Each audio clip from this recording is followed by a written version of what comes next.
Hazari Reaper scorched Earth's atmosphere, blotting out the once blue skies as Emperor Altar broadcasted his final ultimatum on every screen: kneel or burn. For millennia, the oppressive grip of the Hazari Empire had choked the life from countless worlds across the galaxy, and now Earth was to be their next conquest.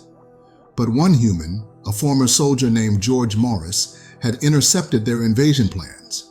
He stood before the hastily convened Earth Council, the air thick with fear and desperation. "Our defenses are no match for their firepower," George stated, his voice steady. "Surrender means the end of our freedom, our very humanity."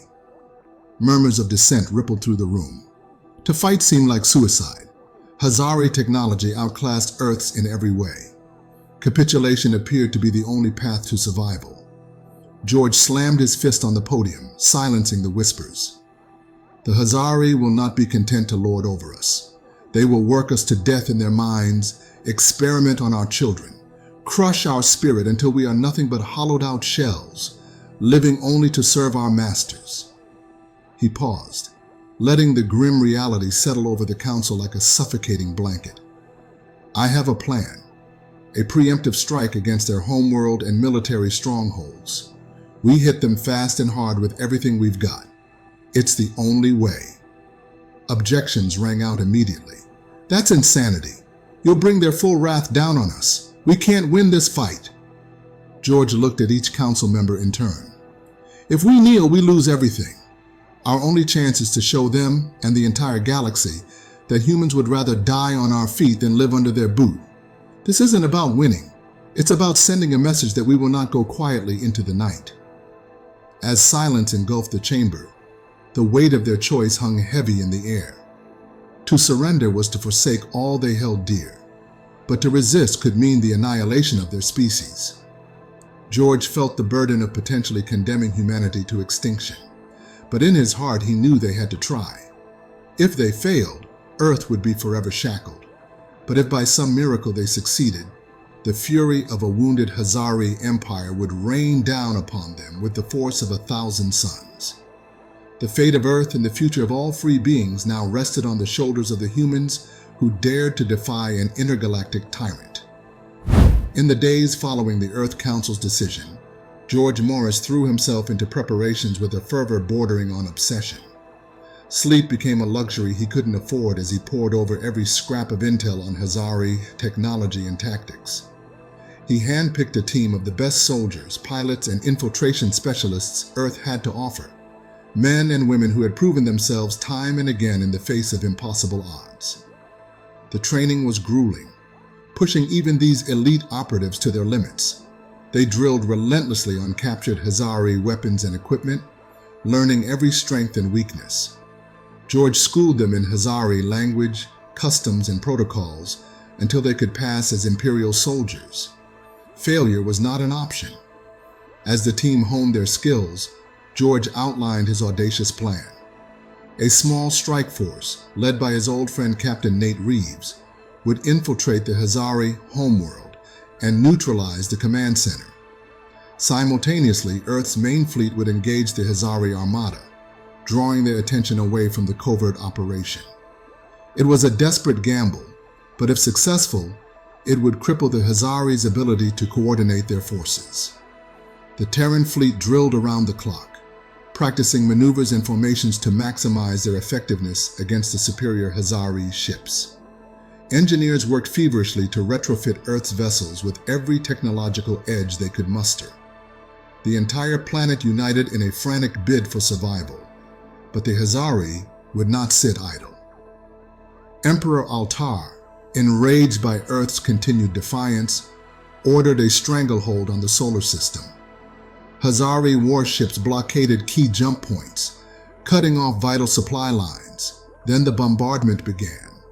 Human colonies and outposts burned under the onslaught of Hazari weapons. Millions perished in the opening salvos as Altar sought to cow Earth into submission through sheer brutal force. Grim-faced refugees flooded Earth's spaceports, bringing tales of Hazari atrocities that steeled humanity's determination. With the noose tightening around Earth, George knew they had to act fast. Though the strike team was not yet ready by any sane measure, they could no longer afford to wait. Military standard time had become a luxury Earth couldn't afford. With a heavy heart, George Morris gave the order to commence Operation Backbreaker. As Earth's fleet mustered near Jupiter, the strike force boarded a captured Hazari shuttle and made the jump to Imperial space. Equipped with encrypted codes and cloaking devices, they slipped through the Hazari sensor net and made planetfall on the heavily guarded homeworld.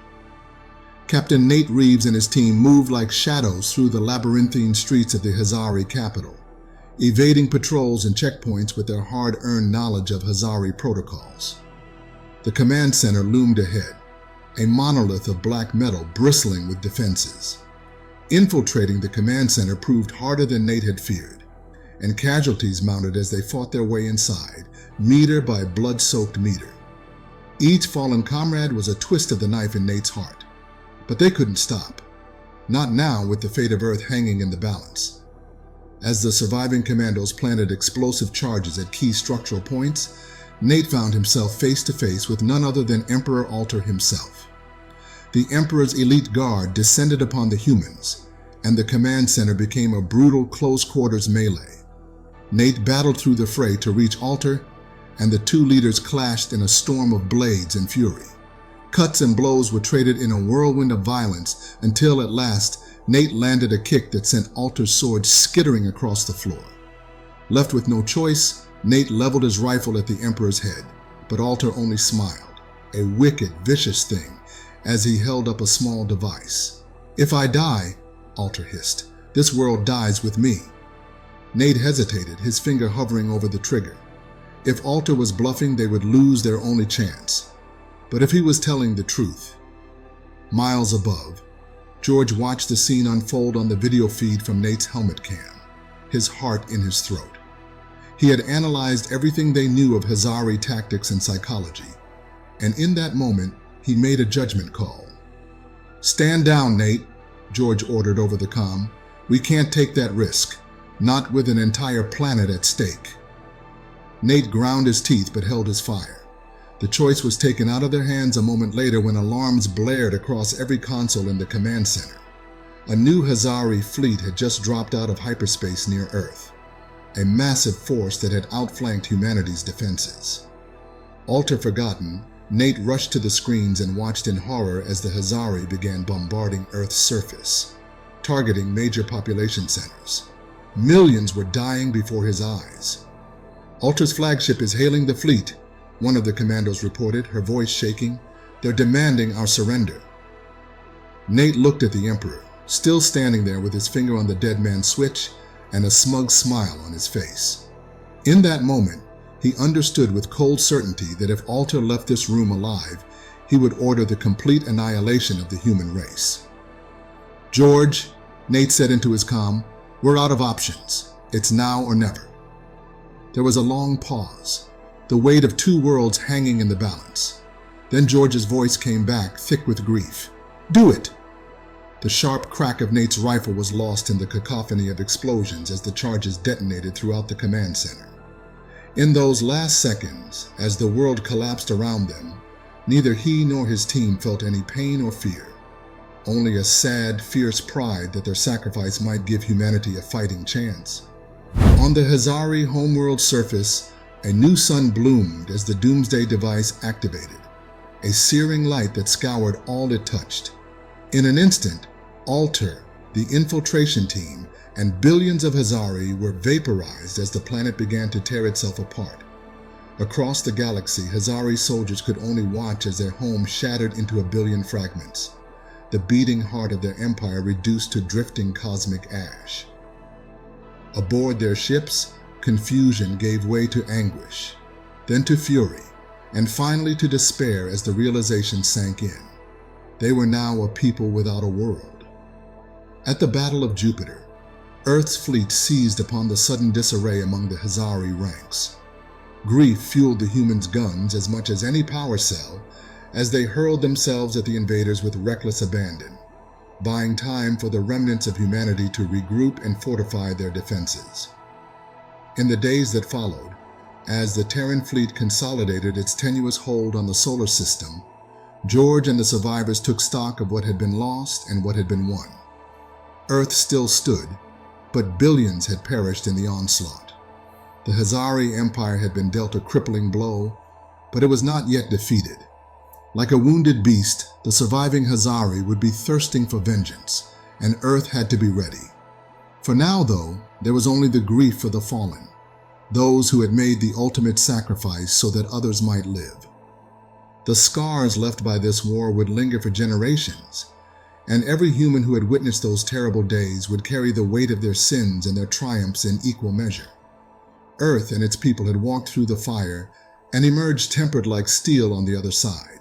The path ahead would be nearly impossible, but they would walk it with the memory of the fallen to light their way. Whatever the future held, the Terrans would face it unbowed and unbroken. The destruction of the Hazari homeworld left humanity with a brief respite, but George Morris knew it wouldn't last. In the war room, deep beneath Earth's surface, he stared at the holographic displays showing the status of human forces across the galaxy. The losses were staggering. "We dealt them a blow, but now we've poked the hornet's nest," Admiral Chen said, her face grim. George nodded. "They'll come at us with everything they've got. We need to strike first." Intelligence reports flooded in, detailing the chaos spreading through Hazari space. George watched footage of riots on Hazari worlds, soldiers turning on each other as word of Alter's death spread. Then came news that chilled him to the bone. Supreme Commander Arth had seized control, rallying the fractured empire with calls for vengeance. "This changes everything," George said, his voice low. "Arth's a brilliant tactician. He won't rest until Earth is dust." Days turned to weeks as George and Earth's leaders formulated their strategy. They couldn't match Hazari numbers, but they could hit them where it hurt. Captain Nate Reeves stood before George, looking haggard but determined. "My team's ready, sir. Just give the word." George clasped his shoulder. "I know the risks, Nate, but if this works, we might just have a chance." Nate's strike team deployed, slipping past Hazari patrols in a stolen freighter. Their first target, a massive shipyard orbiting a gas giant. Creeping through maintenance tunnels, Nate's team planted their virus. Alarms blared as Hazari systems went haywire. Nate watched from their hidden vantage point as newly constructed warships careened into each other, their navigation systems fried. "Time to go," Nate said, leading his team back to their ship as chaos erupted around them. But they weren't done. Their next target was a Hazari supply depot. Under cover of darkness, they slipped past guards and placed charges on fuel tanks and ammunition stockpiles. The resulting explosion lit up the night sky. Nate allowed himself a grim smile as he watched the flames consume vital Hazari war material. With each successful raid, Nate's team grew bolder. They made contact with Hazari dissidents, building a network of informants and saboteurs. Meanwhile, George oversaw the transformation of human space. Asteroid belts became fortresses, colonies hardened their defenses, and the shipyards of Mars and Titan churned out vessels day and night. But it wasn't enough. George knew that for all their successes, they were just delaying the inevitable. He watched the long-range sensors tracking the massive Hazari fleet Arth was assembling. "We need something bigger," George muttered, staring at the tactical displays. "Something they'll never see coming." As reports of Nate's latest successful raid came in, George felt a glimmer of hope. They'd bloodied the Hazari's nose, but now it was time to go for the throat. He began formulating a plan that would either save humanity or doom them all. George Morris stood before the holographic display, his eyes locked on the swirling mass of data points representing the Draic system. The intelligence from Nate's missions had been a gold mine, revealing the critical weak point in the Hazari war machine. "This is it," George said, addressing the grim-faced military leaders gathered around him. "We hit Drake, we cut off their supply lines. No fuel, no raw materials, no spare parts. Their whole war effort grinds to a halt." Admiral Ren Harper, a battle-scarred veteran with a reputation for impossible victories, leaned in to study the display. "It's a fortress, George. Orbital defenses, a full garrison. We'd be flying into the mouth of hell." George nodded. That's why they won't expect us to try. We go in hard and fast, overwhelming them before they know what hit them, George Morris declared, his voice filled with determination as the crew around him braced for what was to come. For days, Earth's hangars and shipyards buzzed with frenetic activity. Every space-worthy vessel was pressed into service, from sleek warships to hastily converted freighters armed with makeshift weapons. As the fleet assembled in high orbit, George addressed the assembled crews. This is our chance to turn the tide, to show the Hazari that humanity won't go quietly into the night. Today we fight not just for Earth, but for every world caught in the crossfire of this war, he proclaimed, his words echoing the resolve that had brought them to this critical moment. The journey to Dravik was fraught with tension, the fleet creeping through Hazari space using captured stealth technology. When they finally dropped out of FTL at the system's edge, George's command was clear. All ships commence attack. The human armada surged forward, catching the Hazari defense grid completely off guard. Laser fire lanced out, punching holes in the orbital platforms as fighters swarmed from every direction.